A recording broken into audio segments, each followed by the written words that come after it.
Hello students.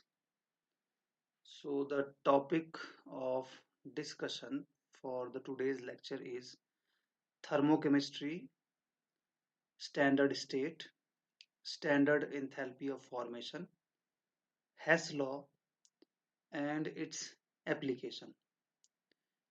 ये जो topic है ये सेकेंड सेमेस्टर में यूनिट नंबर 6 थर्मोडायनेमिक्स फर्स्ट में आता है। तो सबसे पहले हम समझ लेते हैं कि थर्मोकेमिस्ट्री जो है उस पर्टिकुलर टॉपिक में हम क्या डिस्कस करते हैं। थर्मोकेमिस्ट्री बेसिकली स्टडी है एनर्जी एंड हीट ट्रांसफर की, किसी भी फिजिकल ट्रांसफॉर्मेशन या किसी भी केमिकल रिएक्शन में सिस्टम और सराउंडिंग्स के बीच में जो भी हीट एंड एनर्जी का ट्रांसफर टेक्स प्लेस होता है उसे हम लोग थर्मोकेमिस्ट्री में पढ़ते हैं। अब थर्मोकेमिस्ट्री में जो सबसे इम्पोर्टेंट टर्म मैं कह सकता हूँ हम लोग यूज करते हैं वो है आपका एंथैल्पी। एंथैल्पी को हम कैपिटल एच से डिनोट करते हैं एंड एंथैल्पी को अगर हम फिजिकली सिग्निफिकेंस इसका देना चाहें, इसको डिफाइन करना चाहें तो किसी भी पर्टिकुलर सिस्टम की टोटल एनर्जी का वो पार्ट जो कि सिस्टम और सराउंडिंग के बीच में हीट के फॉर्म में ट्रांसफर किया जा सकता हो उसे हम एंथैल्पी कहते हैं। अब इम्पोर्टेंट बात हमने ये समझ ली है कि जो एंथैल्पी होती है वह टेम्परेचर एंड प्रेशर दो वेरिएबल्स का फंक्शन है, मतलब इन दोनों के ऊपर एंथैल्पी चेंज डिपेंडेंट होता है। जैसे इंटरनल एनर्जी की अगर बात की जाए तो internal energy is a function of temperature only, लेकिन एंथैल्पी जो है ये बात आपने ध्यान रखनी पड़ेगी कि यह टेम्परेचर एंड प्रेशर दोनों का फंक्शन होता है। कहने का मतलब दोनों के ऊपर ये डिपेंडेंट होता है। तो अब ये थोड़ा सा टिपिकल है, यहाँ पर को हमने temperature as well as pressure दोनों कंडीशंस को डिफाइन करना पड़ेगा, तब जाके हम चेंज इन एंथैल्पी किसी भी एक पर्टिकुलर सिस्टम की डिफाइन कर सकते हैं। तो इस प्रॉब्लम से हम लोगों ने निजात कैसे पाई? इस प्रॉब्लम से निजात पाने के लिए हमने इंट्रोड्यूस करी स्टैंडर्ड स्टेट। तो स्टैंडर्ड स्टेट बेसिकली क्या होती है? किसी भी सब्सटेंस या किसी भी सिस्टम की जो एंथैल्पी चेंज है उसकी प्रेशर डिपेंडेंस को रिमूव करने के लिए हमने ये स्टैंडर्ड स्टेट को इंट्रोड्यूस किया है। अब बेसिकली स्टैंडर्ड स्टेट को हम लोग डिफाइन कैसे करते हैं? स्टैंडर्ड स्टेट किसी भी सब्सटेंस की किसी एक particular temperature and 1 bar pressure पर सबसे ज्यादा स्टेबल स्टेट होती है, यानी किसी भी सब्सटेंस की most stable state at a particular temperature and 1 bar pressure is called the standard state. अब इसे हम लोग एग्जाम्पल से समझ लेते हैं। जैसे मान लीजिए आपके पास एक वाटर का सैंपल है। अब इस वाटर के सैंपल का टेम्परेचर 1 बार प्रेशर पर अगर -5 डिग्री सेंटीग्रेड है तो ऑब्वियस सी बात है कि इस कंडीशन में जो वाटर होगा वो सॉलिड स्टेट में प्रेजेंट होगा। तो यानी वाटर की -5 degree centigrade and 1 bar pressure पर जो स्टैंडर्ड स्टेट है वो सॉलिड हो जाएगी। और इसी वाटर के सैंपल का टेम्परेचर अगर 10 डिग्री सेंटीग्रेड हो 1 बार प्रेशर पे, तो आपको पता है कि इस 10 डिग्री सेंटीग्रेड पर वाटर लिक्विड स्टेट में एग्जिस्ट करता है, यानी वाटर की 10 degree centigrade and 1 bar pressure पर जो स्टैंडर्ड स्टेट होगी वह लिक्विड हो जाएगी। अब किसी भी प्योर सब्सटेंस की अगर बात करते हैं, प्योर सब्सटेंस मतलब प्योर सॉलिड भी हो सकता है, प्योर लिक्विड भी हो सकता है एंड प्योर गैस भी हो सकती है। तो pure solid and pure liquid की अगर बात की जाए तो स्टैंडर्ड स्टेट जो है वह स्टेट होगी at pressure P is equal to 1 bar and temperature T। T मतलब कोई सा भी टेम्परेचर आपका हो सकता है, जिस भी टेम्परेचर पर आप कंसिडर कर रहे हैं किसी भी एक सब्सटेंस की स्टैंडर्ड स्टेट। जैसे मान लीजिए कि -5 पे इससे पहले एग्जाम्पल में हमने देखा वाटर की स्टैंडर्ड स्टेट सॉलिड थी और 10 डिग्री सेंटीग्रेड पर लिक्विड हो गई थी। तो किसी भी प्योर सॉलिड एंड किसी भी प्योर लिक्विड की जो स्टैंडर्ड स्टेट है वह P is equal to 1 bar pressure and whatever be the temperature of interest पर जो भी स्टेट होगी वो उसकी स्टैंडर्ड स्टेट कहलाएगी। तो सॉलिड्स एंड लिक्विड्स का केस तो बड़ा सिंपल है, लेकिन अगर मैं बात करता हूँ किसी एक प्योर गैस की, तो प्योर गैस के लिए जो स्टैंडर्ड स्टेट होती है किसी भी एक पर्टिकुलर स्पेसिफाइड टेम्परेचर T पर, वह होती है आपकी ideal gas at P is equal to 1 bar and at temperature T। अब ये जो बात है ये थोड़ा सा प्रैक्टिकली पॉसिबल नहीं है, क्योंकि किसी भी एक रियल गैस की अगर बात की जाए तो रियल गैस एक आइडियल गैस की तरह बिहेव कर सकती है, लेकिन रियल गैस का आइडियल गैस के जैसा बिहेवियर होता है वेरी लो प्रेशर कंडीशन पर, very low pressure condition and very high temperature condition पर कोई सी भी एक रियल गैस जो है वो आइडियल गैस की तरह बिहेव करती है। लेकिन P is equal to 1 bar pressure अगर होता है तो इस कंडीशन में किसी भी एक रियल गैस का बिहेवियर एक आइडियल गैस के बिहेवियर का जैसा नहीं हो सकता है। रियल गैस का बिहेवियर लो प्रेशर कंडीशन पे ही आइडियल गैस के जैसा होता है। अब रीजन उसके पीछे आपको पता ही है कि रियल गैस के मॉलिक्यूल्स के बीच में फोर्सेस ऑफ इंटरेक्शन लगते हैं और रियल गैस के मॉलिक्यूल्स का लिक्विफेक्शन पॉसिबल है, जबकि आइडियल गैस की अगर बात की जाए तो forces of interaction exerts between the ideal gas molecules is zero, यानी उनका लिक्विफेक्शन पॉसिबल नहीं है। तो जो रियल गैस के लिए हमने एक स्टैंडर्ड स्टेट जो हमने मानी है, यानी P is equal to 1 bar pressure पर ideal gas at that temperature, ये देखा जाए तो एक फिक्टिशियस स्टेट है जो कि रियलिटी में एग्जिस्ट नहीं करेगी। ये बहुत इंपॉर्टेंट पॉइंट है टू नोट दैट कि किसी भी एक रियल गैस की standard state at a particular specified temperature T is equal to ideal gas at that temperature and at P is equal to 1 bar pressure होती है। अब हम बात कर लेते हैं स्टैंडर्ड एंथैल्पी ऑफ रिएक्शन की। तो किसी भी एक रिएक्शन की अगर आपने स्टैंडर्ड एंथैल्पी चेंज को निकालना है तो इसके लिए आपको जो भी कॉन्स्टिट्यूएंट जो भी आपके पास सब्सटेंसेस हैं,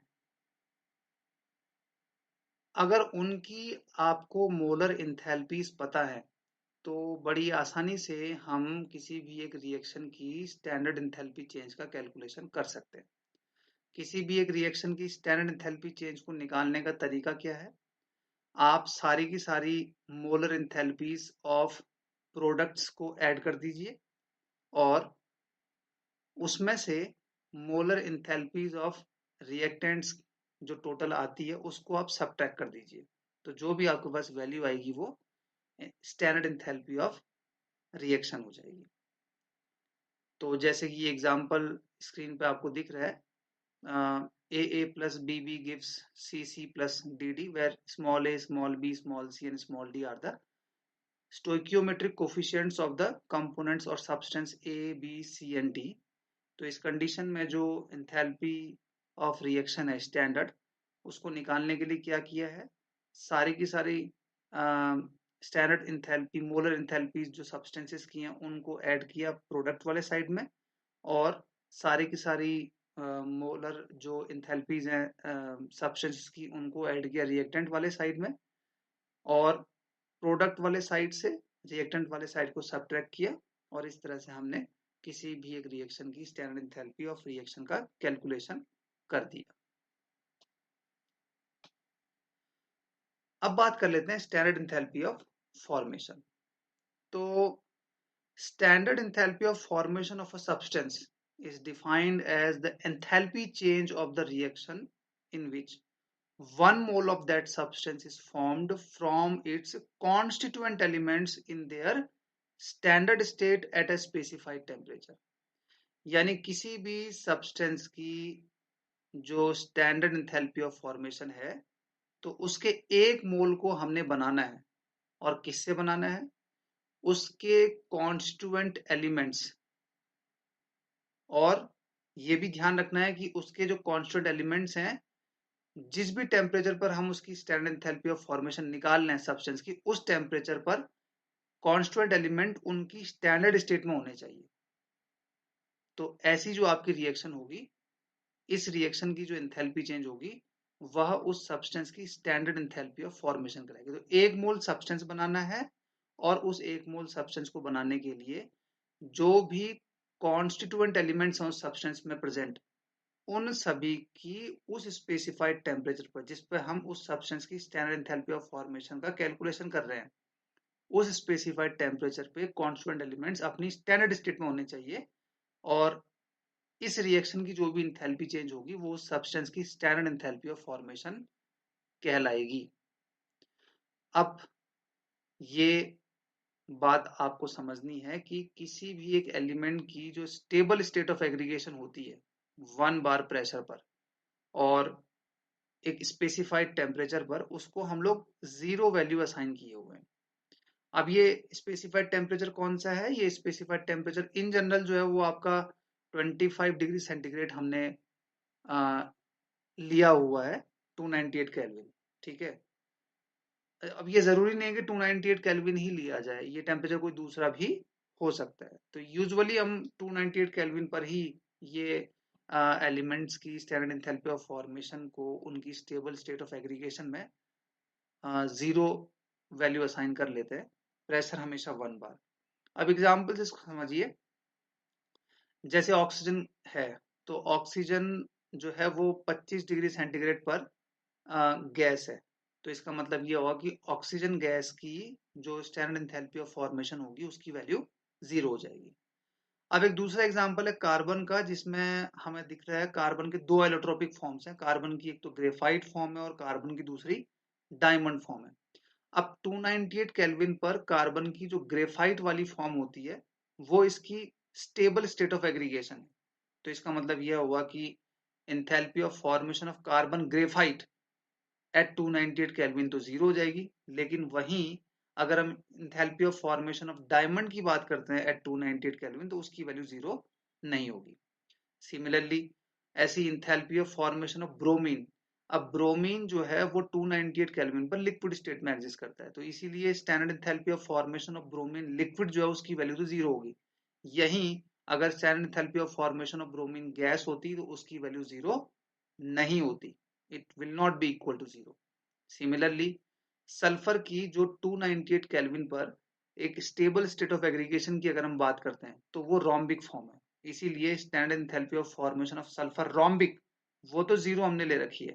लेकिन वहीं मोनोक्लिनिक की अगर हम देखते हैं स्टैंडर्ड एंथैल्पी ऑफ फॉर्मेशन, इसकी वैल्यू 0 नहीं होगी।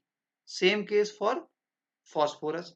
फॉस्फोरस का भी वही 298 केल्विन टेम्परेचर पर जो स्टेबल स्टेट ऑफ एग्रीगेशन है, वो white allotropic form है। That's why the standard enthalpy of formation of white phosphorus is 0, whereas the standard enthalpy of formation of black phosphorus is not equal to 0. अब एक example हम यहाँ पर को लेते हैं। जैसे कि मान लीजिए कि फॉर्मल्डिहाइड है HCHO, 307 केल्विन पर 307 केल्विन पर जो फॉर्मल्डिहाइड है, ये गैसेस स्टेट में एग्जिस्ट करता है। और लेट अस सपोज हम इसके लिए स्टैंडर्ड एंथैल्पी ऑफ फॉर्मेशन का कैलकुलेशन करना चाह रहे हैं एट 307 केल्विन टेम्परेचर। तो क्या इक्वेशन बन जाएगी? पहले तो इसके कॉन्स्टिट्यूएंट एलिमेंट्स क्या क्या हैं? एक कार्बन है, एक ऑक्सीजन है और एक हाइड्रोजन है। अब ऑब्वियस सी बात है कि 307 केल्विन पर हाइड्रोजन H2 के फॉर्म में रहेगा, ऑक्सीजन O2 के फॉर्म में रहेगा, एंड कार्बन अपनी ग्रेफाइट वाली फॉर्म में स्टेबल स्टेट ऑफ एग्रीगेशन रहेगा एट 307 केल्विन टेम्परेचर। तो इसीलिए कार्बन की ग्रेफाइट फॉर्म H2 गैस है। और जैसा कि अभी लास्ट टू लास्ट जो स्लाइड थी उसमें ये हमने देखा है कि किसी भी एक पर्टिकुलर गैस के लिए जो स्टैंडर्ड स्टेट है वो ideal gas at that temperature and 1 bar pressure होती है। तो इसीलिए इक्वेशन में आपको दिख रहा होगा कार्बन ग्रेफाइट है at 307 kelvin and 1 bar pressure, H2 ideal gas at 307 kelvin and 1 bar pressure. And क्योंकि एक ऑक्सीजन का एटम हमें रिक्वायर्ड है तो 1/2 O2 ideal gas at 307 kelvin and 1 bar pressure gives HCHO। और क्योंकि 307 केल्विन पर यह गैस है तो इसीलिए ideal gas at 307 kelvin and 1 bar pressure.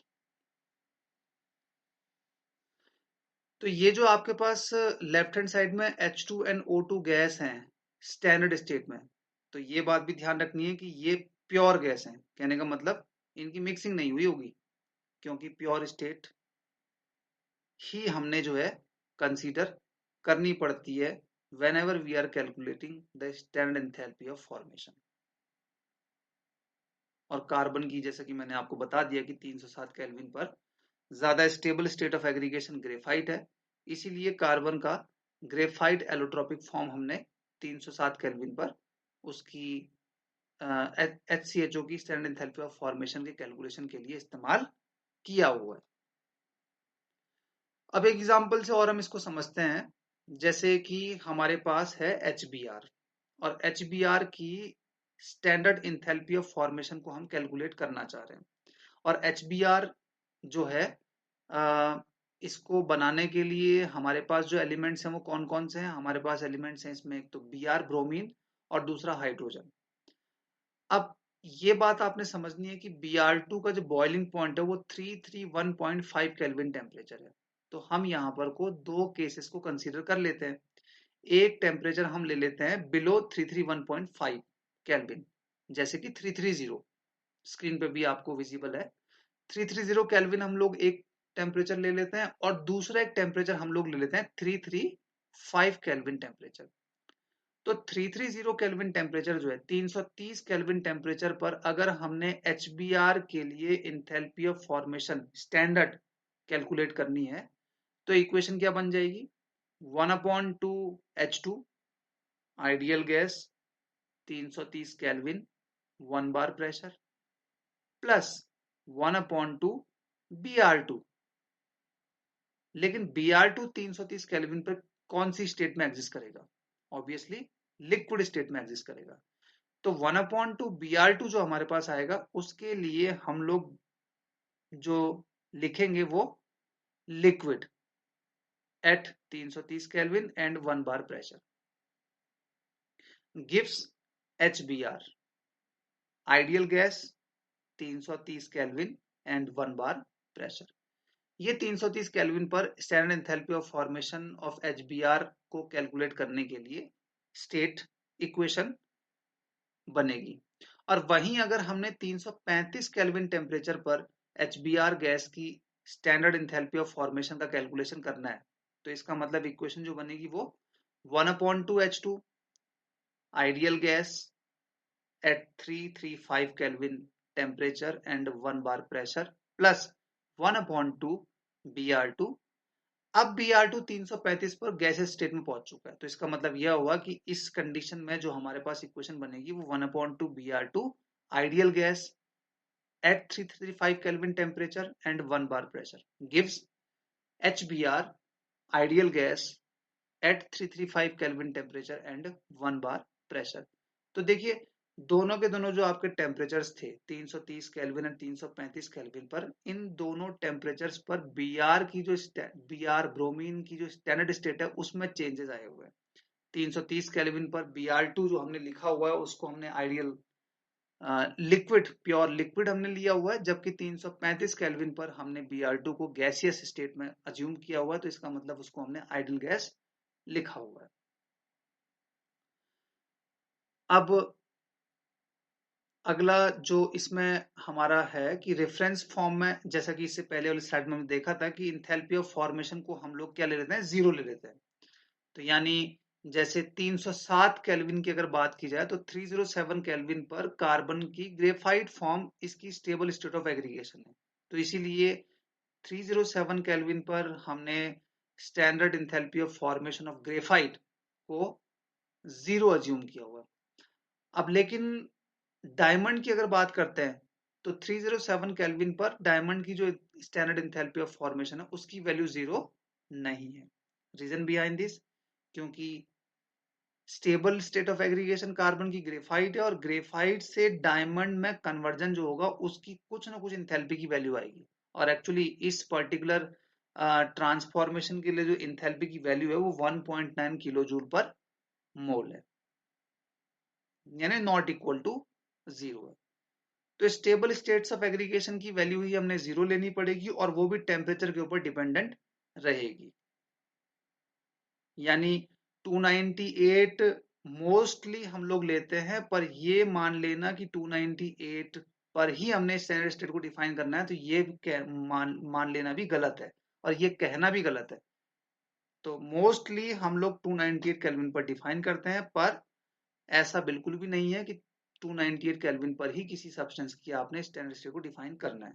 किसी भी टेम्परेचर पे स्टैंडर्ड स्टेट डिफाइन अगर करनी है तो उसकी स्टेबल स्टेट ऑफ एग्रीगेशन को ही हमने कंसिडर करना पड़ेगा और उसी के आधार पर हम उसकी स्टैंडर्ड स्टेट को डिफाइन कर सकेंगे। इसके बाद फिर जाके हम लोग बात कर लेते हैं हैश लॉ की। तो हैश लॉ जो है ये एक बहुत ही सिंपल टूल है, मैं कह सकता हूं, जिसके माध्यम से हम रिएक्शंस की इंथैल्पी चेंज को निकाल सकते हैं जस्ट बाय अलजेब्रिक समिंग। किसी एक सूटेबल मल्टीपल से इक्वेशंस को मल्टीप्लाई किया और उसके बाद फिर जाके इक्वेशंस को हमने ऐड किया और ऐड करने के बाद जाके हम किसी भी एक डिजायर्ड इक्वेशन की इंथैल्पी चेंज को निकालने की कोशिश इस हैश लॉ के माध्यम से कर सकते हैं। इस पर्टिकुलर लॉ का स्टेटमेंट क्या है? इस पर्टिकुलर लॉ का स्टेटमेंट बहुत ही सिंपल है। द हीट एब्जॉर्ब्ड और लाइबरेटेड in a given chemical equation is always constant and it's the same whether the process occurs in one step or in several steps. अब इसको ऐसे आप समझ सकते हैं कि अगर मैं बात करता हूं एक स्टेट फंक्शन की, तो स्टेट फंक्शन क्या होते हैं? State functions are the functions which depends only upon the initial and final states of the system. वो किस तरह के पाथवे को हमने चूज किया हुआ है to achieve the final state from initial state के ऊपर डिपेंडेंट नहीं होते। ऐसे जो आपके फंक्शंस होते हैं उनको हम लोग स्टेट फंक्शंस कहते हैं। तो ये जो स्टेटमेंट है ये केवल और केवल हीट या एंथैल्पी चेंज के लिए एप्लीकेबल नहीं है। ये जो स्टेटमेंट है it is applicable for all the state functions. किसी भी एक स्टेट फंक्शन में होने वाला जो चेंज है वह पाथ के ऊपर डिपेंडेंट होता ही नहीं है। यानी मान लीजिए कि आपने किसी एक सिस्टम की स्टेट नंबर 1 से स्टेट नंबर 2 में ट्रांसफॉर्मेशन करना है और इस ट्रांसफॉर्मेशन को करने के लिए आपने एक सिंगल स्टेप लिया हुआ है और स्टेट नंबर 1 से स्टेट नंबर 2 में ट्रांसफॉर्मेशन करने के लिए लेट अस सपोज कि हमने 5 स्टेप में वो प्रोसेस कंप्लीट किया हुआ है। तो चाहे आप एक स्टेप में जाइए, चाहे आप 5 स्टेप पे जाइए, अल्टीमेटली आप सिस्टम की इनिशियल स्टेट 1 से सिस्टम की फाइनल स्टेट 2 में कन्वर्ट हो रहे हैं। यानी सिस्टम की फाइनल स्टेट 2 और इनिशियल स्टेट 1। स्टेट फंक्शन केवल इन्हीं दोनों स्टेट्स के ऊपर डिपेंडेंट होगा। किस तरह का पाथवे हमने ऑप्ट किया है इसके ऊपर डिपेंडेंट नहीं होगा। अब क्योंकि इंथैल्पी एक स्टेट फंक्शन है तो इसका मतलब यह हुआ कि इंथैल्पी चेंज भी केवल और केवल इनिशियल एंड फाइनल स्टेट जो है आपकी, यानी रिएक्टेंट आपने शुरुआत में क्या लिया और फाइनली प्रोडक्ट आपका क्या बना हुआ, केवल इन्हीं दोनों के ऊपर डिपेंडेंट होगी। तो यानी ये स्टेटमेंट आपका केवल इंथैल्पी चेंज के लिए एप्लीकेबल नहीं है। ऐसा स्टेटमेंट आप एंट्रोपी चेंज के लिए या चेंज इन इंटरनल एनर्जी के लिए भी लगा सकते हैं। तो किसी भी स्टेट फंक्शन पे ये जो आपका स्टेटमेंट है ये एप्लीकेबल रहेगा। अब इसको एक एग्जांपल से समझ लेते हैं। अब ये हैश लॉ का एप्लीकेशन भी है। जैसे हमने लेट अस सपोज हमने कैलकुलेट करना है enthalpy of formation of ethane gas, और वो भी हमने कैलकुलेट करना है let us suppose 25 degree centigrade पर। तो इक्वेशन क्या बन जाएगी, ये तो समझ में आ चुका है, इथेन गैस है C2H6, 25 डिग्री सेंटीग्रेड पर बनाना पड़ेगा इसका एक मोल हमने इसके कॉन्स्टेंट एलिमेंट से, वो भी उनकी स्टेबल स्टेट ऑफ एग्रीगेशन पे एट 298 केल्विन। तो ग्रेफाइट का 298 kelvin stable state of aggregation है, कार्बन का ग्रेफाइट फॉर्म जो है वो आपका स्टेबल स्टेट ऑफ एग्रीगेशन है, और हाइड्रोजन गैसियस फॉर्म में ही आपका 25 डिग्री सेंटीग्रेड पर आपको मिलेगी। तो इक्वेशन क्या बन जाएगी, अब ये शॉर्ट में लिखा हुआ है, आप इसको डिटेल में लिखना चाहते हो डिटेल में भी लिख सकते हैं। डिटेल में अगर आप लिखेंगे तो ये 2C graphite at 298 kelvin and 1 bar pressure आ जाएगा, plus 3H2 ideal gas at 298 kelvin and 1 bar pressure आ जाएगा, and gives C2H6 ideal gas at 298 kelvin and 1 bar pressure. ये इसकी कंप्लीट इक्वेशन बनेगी, पर शॉर्ट में इसको मैंने ऐसे अभी मेंशन किया हुआ है। तो अब सबसे बड़ा प्रॉब्लम यहाँ पर को क्या है कि ग्रेफाइट और हाइड्रोजन के बीच में if we want a reaction at 298 kelvin, तो ये असंभव है, यह रिएक्शन हो ही नहीं सकती। ग्रेफाइट और हाइड्रोजन के बीच में रूम टेम्परेचर पे कोई रिएक्शन होती ही नहीं है। तो इसका मतलब क्या हुआ कि if experimentally we want to calculate the enthalpy change of the reaction जो मैंने लिखी हुई है 2C graphite plus 3H2 gas gives C2H6, ये निकाल पाना हमारे लिए पॉसिबल ही नहीं है। तो इसका मतलब क्या हुआ कि डायरेक्ट वे से आप enthalpy of formation of ethane gas at 298 kelvin experimentally नहीं निकाल सकते। तो अब क्या काम आएगा, अब हमारे पास काम आता है हेस लॉ। हम क्या निकाल सकते हैं, हम निकाल सकते हैं इंथैल्पीज ऑफ कंबशंस ऑफ इथेन का, हाइड्रोजन का, ग्रेफाइट का। इंथैल्पी ऑफ कंबशन क्या है, किसी भी सब्सटेंस के एक मोल को आपने कंप्लीटली जला दिया, तो कंप्लीटली जलाने पर जो भी अमाउंट ऑफ हीट का लाइब्रेशन टेक्स प्लेस होगा वह इंथैल्पी ऑफ कंबशन हो जाएगा। तो C2H6 का एक मोल हमने लिया हुआ है और इसको हमने ऑक्सीजन के साथ रिएक्ट कराया, तो प्रोडक्ट में आपके पास कंप्लीट कंबशन में कार्बन डाइऑक्साइड बनेगा और वाटर बनेगा, एंड 298 केल्विन है, तो 298 केल्विन पर C2H6 गैसियस फॉर्म में रहेगी, O2 गैसियस फॉर्म में रहेगी, CO2 गैसियस फॉर्म में रहेगी, एंड H2O लिक्विड स्टेट में रहेगा। तो इक्वेशन नंबर 1 जो मैंने लिखी हुई है ये enthalpy of combustion of ethane है, और इसकी जो वैल्यू आपकी आती है, इसकी जो एक्सपेरिमेंटल वैल्यू है वो -1560 किलो जूल पर मोल है। इसी तरह से अगर मैं बात करता हूं कार्बन की, तो ग्रेफाइट जो आपका कार्बन का stable state of aggregation at 298 kelvin, इसके एक मोल को बर्न करने पर बनेगा क्या, ये तो आपको समझ में आ रहा है, कंप्लीटली बर्न हमने किया हुआ है, पार्शियल कंबशन नहीं लेते, ये बात ध्यान रखना है। यहाँ CO भी बन सकता है लेकिन वह हम नहीं लेंगे, कंप्लीट कंबशन ही हम लोग हमेशा कंसिडर करते हैं। तो C graphite plus O2 gas gives CO2 gas, और इसके लिए स्टैंडर्ड इंथैल्पी ऑफ कंबशन जो आई है वो -393.5 किलो जूल पर मोल आई है। ऐसे ही हाइड्रोजन गैस के भी एक मोल की कंप्लीट कंबशन हमने करी, तो 298 केल्विन पर H2O लिक्विड का फॉर्मेशन हुआ, और इसकी जो वैल्यू आई है वो -286 किलो जूल पर मोल आई है। अब हम अपनी मेन इक्वेशन पे चलते हैं। मेन इक्वेशन पे C2H6 हमें राइट हैंड साइड में चाहिए, जबकि इक्वेशन नंबर 1 में हमें C2H6 लेफ्ट हैंड साइड में नजर आ रहा है। तो इसका मतलब यह हुआ, और हाँ, इसका एक मोल ही हमें फाइनल इक्वेशन में रिक्वायर्ड है, और इक्वेशन नंबर 1 जो हमारे पास है इसमें C2H6 का एक मोल ही प्रेजेंट भी है। तो इक्वेशन नंबर 1 को अगर मैं -1 से मल्टीप्लाई कर दूं, तो इसके लेफ्ट हैंड साइड में जो C2H6 है वो राइट हैंड साइड में चला जाएगा। ठीक है, तो इक्वेशन नंबर 1 को -1 से मल्टीप्लाई किया, और क्योंकि मेन इक्वेशन में कार्बन के 2 मोल्स हमें रिक्वायर्ड थे, तो इसीलिए इक्वेशन नंबर 2 को मैंने 2 से मल्टीप्लाई किया, एंड ग्रेफाइट के 2 मोल्स हमें लेफ्ट हैंड साइड में ही चाहिए थे, एंड ग्रेफाइट का एक मोल हमारे पास इक्वेशन नंबर 2 में लेफ्ट हैंड साइड में प्रेजेंट है, तो बाय मल्टीप्लाइंग इट बाय 2 ये ग्रेफाइट के 2 मोल्स हमें लेफ्ट हैंड साइड में दे देगा, और इक्वेशन नंबर 3 को हमने मल्टीप्लाई करना पड़ेगा सिमिलरली 3 से, और लेफ्ट हैंड साइड में ही H2 है, और लेफ्ट हैंड साइड में हमें H2 की रिक्वायरमेंट है। ये सिंपल एल्जेब्रिक समेशन हम जब करते हैं तो इक्वेशन जो हमारे पास बन के आती है वह वही इक्वेशन आती है जो हमें रिक्वायर्ड है। अब जो हमने यहाँ पर को मल्टीपल से मल्टीप्लाई करके एडिशन किया हुआ है, वही मल्टीपल से मल्टीप्लाई करके हम एंथैल्पी चेंज की net value for that reaction भी कैलकुलेट कर सकते हैं। तो -1560 को मल्टीप्लाई करना पड़ेगा -1 से, -393.5 को मल्टीप्लाई करना पड़ेगा 2 से, एंड -286 को मल्टीप्लाई करना पड़ेगा 3 से, और इन तीनों वैल्यूज को फिर हमने करना पड़ेगा ऐड। तो ये निकल जाएगा रिक्वायर्ड इक्वेशन की इंथैल्पी चेंज, और ये वैल्यू निकल के जो आई है वो -85 किलो जूल पर मोल, जो कि आपको स्क्रीन पर दिखाई दे रही है। और ये वैल्यू किसकी होगी?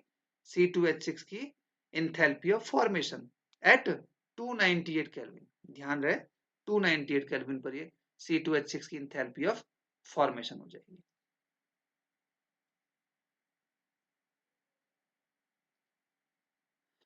अब थोड़ा सा डायग्रामेटिकली भी हम इसको समझ लेते हैं। जैसे मान लीजिए कि हमारे पास है कार्बन डाइऑक्साइड। इस कार्बन डाइऑक्साइड को बनाना चाहते तो हमारे पास दो तरीके हैं। एक तरीका क्या है?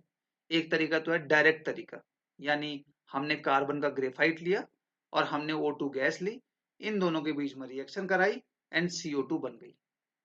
इस पर्टिकुलर रिएक्शन के लिए जो टोटल एंथैल्पी चेंज की वैल्यू ऑब्जर्व की गई है 1 मोल के लिए, वो -393.5 किलो जूल है 1 मोल के लिए। और इसको बनाने का दूसरा तरीका क्या है? इसको बनाने का दूसरा तरीका यह है कि सबसे पहले कार्बन एंड ऑक्सीजन के बीच में रिएक्शन से हम कार्बन मोनोऑक्साइड को बना लें। इक्वेशन क्या बनेगी आपको समझ में आता है? C graphite plus 1/2 O2 gas gives CO। और इस रिएक्शन के लिए जो एंथैल्पी चेंज हमारा पर मोल के लिए निकलता है वो -110.5 किलो जूल निकलता है। और उसके बाद फिर जाके ये जो बनी हुई कार्बन मोनोऑक्साइड है, इसके 1 मोल में अगर मैं आधा मोल ऑक्सीजन का और ऐड कर दूं तो CO प्लस 1/2 O2 दोनों गैसेस फॉर्म में होंगे। इन दोनों के बीच में रिएक्शन से बन जाएगा आपका कार्बन डाइऑक्साइड गैस। और पर मोल ऑफ CO2 के प्रोडक्शन के लिए इस मेथड से जो एंथैल्पी चेंज की वैल्यू हमने कैलकुलेट की है, ऑब्जर्व कर रखी है, वो है आपका -283 किलो जूल पर मोल के लिए हमारा इतना वैल्यू इसका आता है। अब आप देख लीजिए, इसमें अगर आप राइट साइड की दोनों इंथैल्पी चेंज को ऐड करते हैं, यानी -110.5 एंड -283 किलो जूल पर मोल, जो वैल्यूज आपके पास आई हैं दो इक्वेशंस की, इनको अगर आप ऐड करेंगे तो ऐड करके नेट वैल्यू 393.5 किलो जूल पर मोल ही आ रही है। तो इसका मतलब क्या हुआ कि आप चाहे C प्लस O2 से CO2 जाइए, चाहे C plus 1/2 O2 give CO and CO plus 1/2 O2 give CO2, दो स्टेप्स में प्रोसेस कीजिए, दोनों ही कंडीशन में जो हमारे पास net value of enthalpy change आ रही है वह -393.5 किलो जूल पर मोल ही आ रही है। एक सिंपल सा एग्जांपल हम देख लेते हैं। इस पर्टिकुलर एग्जांपल में हमने enthalpy of formation of carbon monoxide को निकालना है, और हमें दो इक्वेशंस के लिए एंथैल्पी चेंज की वैल्यू गिवन है। C solid plus O2 gas gives CO2 gas, इसके लिए एंथैल्पी चेंज की वैल्यू -x किलो जूल दे रखी है। And twice CO gas plus O2 gas gives twice CO2, इसके लिए जो एंथैल्पी चेंज है इसकी वैल्यू -y किलो जूल दे रखी है। और हमने निकालनी है enthalpy of formation of carbon monoxide. Carbon monoxide की एंथैल्पी ऑफ फॉर्मेशन, यानी कार्बन मोनोऑक्साइड को इसके एलिमेंटल जो आपके पास सब इसके जो आपके कॉन्स्टिट्यूएंट हैं उनको उनकी एलिमेंटल स्टेट में हमने लिखना पड़ेगा। स्टैंडर्ड स्टेट की हम बात कर रहे हैं, तो यानी C सॉलिड आएगा, सॉलिड मतलब ग्रेफाइट रहेगा, सिंपल सी बात है, प्लस 1/2 O2 गैस आएगा, गिव्स आपका CO गैस आ जाएगा। तो अब इक्वेशन नंबर 2 में हमारे पास 2 CO है, हमें चाहिए 1 CO। तो इसका मतलब क्या हुआ कि इक्वेशन नंबर 2 को हमने 1/2 से मल्टीप्लाई करना पड़ेगा। मोर ओवर जो हमें रिक्वायरमेंट है उसमें carbon monoxide right hand side में है, C solid plus 1/2 O2 gas gives CO gas. तो कार्बन मोनोऑक्साइड का राइट हैंड साइड में अगर ले जाना तो इसका मतलब ये हुआ कि इक्वेशन नंबर 2 में -1/2 से मैंने मल्टीप्लाई करना पड़ेगा। अब C सॉलिड मुझे right hand side left hand side में ही चाहिए, और इक्वेशन नंबर 1 में वो ऑलरेडी लेफ्ट हैंड साइड में प्रेजेंट है। तो इसका मतलब यह हुआ कि सिंपल अलजेब्रिक समेशन जो इस कंडीशन में हमने करना पड़ेगा वो equation number 1 plus equation number 2 multiplied by -1/2 करना पड़ेगा।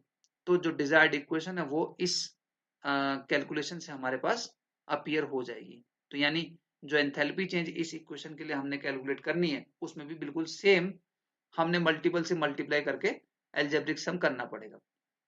तो यानी इक्वेशन नंबर 1 के लिए डेल्टा एच की वैल्यू जो है वो -x है, तो -x -y इंटू -1/2 यानी +1/2। तो ओवरऑल जो आपके पास वैल्यू ऑफ इंथैल्पी चेंज आ जाएगी इस इक्वेशन की, वो -x + y/2 किलो जूल इस इक्वेशन में इंथैल्पी चेंज की वैल्यू निकल के आएगी।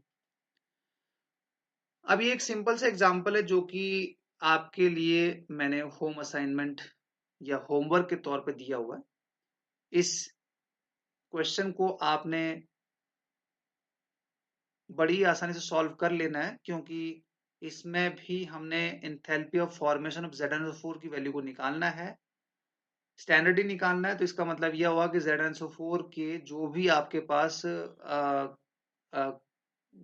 कॉन्स्टेंट हैं, उनकी एलिमेंटल कॉन्स्टेंट एलिमेंट्स जो है उनकी स्टैंडर्ड स्टेट हमने लिखनी पड़ेगी। तो Zn है इसमें, एक तो वह सॉलिड स्टेट में होगा, पहली इक्वेशन में राइट हैंड साइड में Zn प्रेजेंट है। तो अब आपको ये समझ में आ रहा है कि इस इक्वेशन में आपने किस से मल्टीप्लाई करना पड़ेगा, so that Zn will come in the left hand side.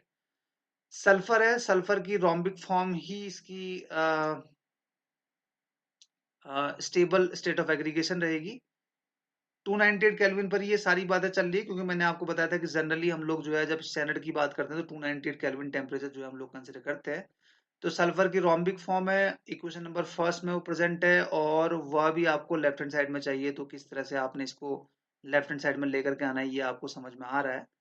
और इसके साथ साथ ऑक्सीजन जो है वो आपका O2 के फॉर्म में रहेगा, और O2 बहुत सारी इक्वेशंस में आपको नजर आ रहा है। तो थोड़ा सा आपने यहाँ पर को हिट एंड ट्रायल करना पड़ेगा, थोड़ा सा आपने यहाँ पर को सोचना पड़ेगा कि किसी पहली इक्वेशन में से क्या चीज हमने रिमूव करना है और क्या चीज लेफ्ट हैंड साइड में लेकर के आना है। पहली इक्वेशन के उसी चीज को रिमूव करने के लिए सेकेंड इक्वेशन में किससे मल्टीप्लाई करना पड़ेगा और कैसे हमने इसको ऐड करना पड़ेगा। सिमिलरली सेकंड इक्वेशन में जो चीज एक्स्ट्रा आ रही है उसको with the help of third equation कैसे हम लोग हटाएंगे, और फोर्थ इक्वेशन में ZnSO4 है उसको हमने राइट साइड में लेकर के आना है, तो किस तरह से हम इसको राइट साइड में लेकर के आएंगे। तो आप जरूर इस पर्टिकुलर क्वेश्चन को बनाइए, एंड आई होप कि इस लेक्चर से जो भी हमने टॉपिक्स अभी डिस्कस किए हैं ये आपको समझ में आए होंगे। And I thank you very much for your patience. Thank you.